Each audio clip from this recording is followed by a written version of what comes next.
Welcome to this explainer. Today we're doing something a little bit special.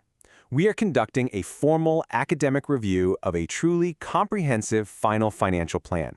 So I want to extend a very warm, formal welcome to instructor Luella Perez. Today, we're diving deep into the BM151 Business Finance Final Defense, completely prepared by student Felipe Henrique Coelho Alves. We're going to walk through a really rigorous, mathematical, and highly structured financial defense. Let's jump right in. Here's our roadmap for today's review. First, introduction and baseline metrics. Second, a tax liability reduction framework. Third, a comparative business loan analysis. Fourth, a loan amortization schedule breakdown. Fifth, a budgeted income statement synthesis. And finally, number 6, our strategic recommendation and conclusion. All right, kicking things off with Section 1, Introduction and Baseline Metrics. Now, before anyone makes a massive financial decision or takes on serious business debt, you absolutely have to understand the baseline risk appetite, right? Well, Felipe has a calculated risk tolerance score of 27 out of 47. This puts him right down the middle with a moderate risk profile. And so, why does this matter? Because every single strategic recommendation we review today literally has to align mathematically with this moderate tolerance. It's a delicate balancing act of driving growth while ensuring strict capital preservation. And a moderate risk profile doesn't just exist in a vacuum, does it? It's directly tied to personal objectives. Felipe's core financial goals are crystal clear: saving for a house, building a solid emergency shield, investing for retirement, striving for total financial independence, and aggressively paying down debt. As we analyze the upcoming business loan options, we really need to hold these 5 pillars up as a mirror. Any final loan recommendation must ultimately serve to protect and accelerate these foundational goals, not hinder them. Moving right along to Section 2, Tax Liability Reduction Framework. Okay, let's unpack this 5-step strategy, because a core tenet of business finance is understanding that minimizing your federal income tax liability is just as crucial as generating top-line revenue. I mean, $1 saved in taxes is literally $1 added straight to the bottom line. Felipe's framework nails this perfectly. First, he targets reducing taxable income directly via retirement accounts like an IRA or 401k. Second, meticulous, down-to-the-penny tracking of business expense deductions. Third, strategically choosing between standard and itemized deductions to absolutely maximize savings. Fourth, leaning into tax-friendly vehicles, like municipal bonds, which neatly avoid federal tax. And fifth, implementing year-round tax planning rather than scrambling in April. It's a proactive, totally intentional approach to wealth management. Next up, Section 3, Comparative Business Loan Analysis. So let's directly contrast the 2 primary real-world contenders that Felipe researched to fund this business investment. First, we have option 3, which is a business line of credit. It provides a really solid capital pool of $140,000, features a highly competitive 4% annual interest rate stretched over a 30-year term, and requires a 30% down payment, so $60,000. On the flip side, we have option 4, an SBA 7A loan.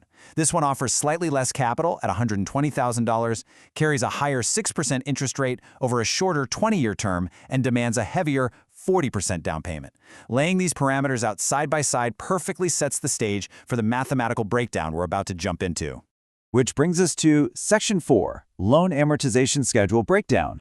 When you map out exactly where your money goes in that crucial first year of business operations, the picture becomes incredibly clear.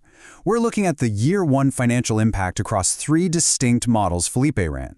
Option 2 represents a generic 15-year loan, which aggressively attacks the principal at over $7,100. But man, it carries a really heavy interest burden.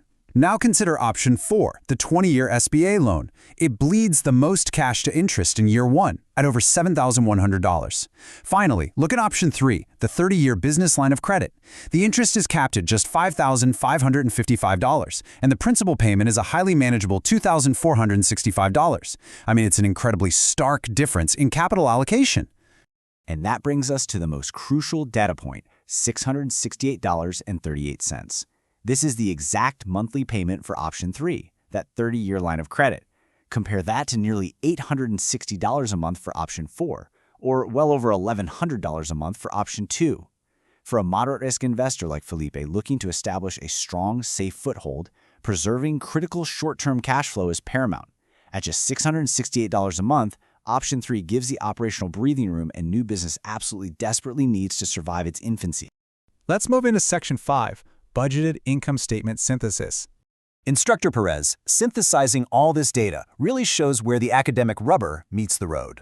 We can model 4 distinct columns: no loan, Option 2, Option 3, and Option 4. By mapping total costs, operating profit, and interest expenses side by side, we reveal the true undeniable bottom line impact. Notice how Option 3 generates a robust operating profit of $25,933. Because its first-year principal payments are so low, the impact on the cost of goods sold is effectively minimized. And when we subtract that $5,555 in interest, we get our final hard profit metric. And that metric is exactly $15,283. This is the projected after-tax profit generated by choosing Option 3. We can objectively anchor our impending recommendation to this specific number. Why? Well, if you look back at the no-loan scenario, where a business pays for literally everything out of pocket with zero debt, the profit was $15,299. Option 3 nearly perfectly matches the profitability of carrying absolutely no debt while still providing $140,000 in vital business leverage. Honestly, that is just a masterclass in moderate risk financial engineering. Finally, Section 6, Strategic Recommendation and Conclusion. Based on the rigorous mathematical evidence we've just reviewed, we can formally present Option 3, the business line of credit, as the definitively superior choice for Felipe's business.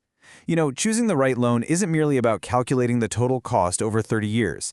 It's about understanding exactly how the financing structure impacts daily operations and the actual short-term survival rate of the enterprise.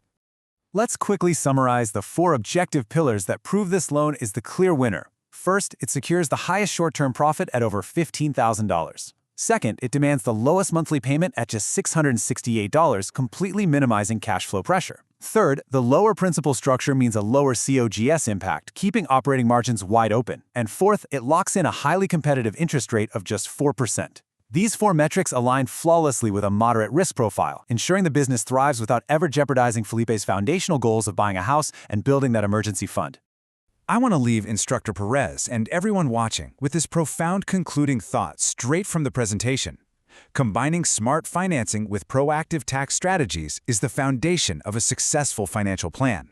It really demonstrates a holistic, masterful grasp of the BM151 curriculum. You see, you can't just pick a loan, you have to plan your taxes. And you can't just plan your taxes, you have to understand your risk tolerance. It's all connected. So I'll leave you with this final thought. When you step back and look at your own financial goals, are your current liabilities acting as an anchor dragging you down, or a well-engineered sail pushing you forward? Thank you so much for joining me on this explainer.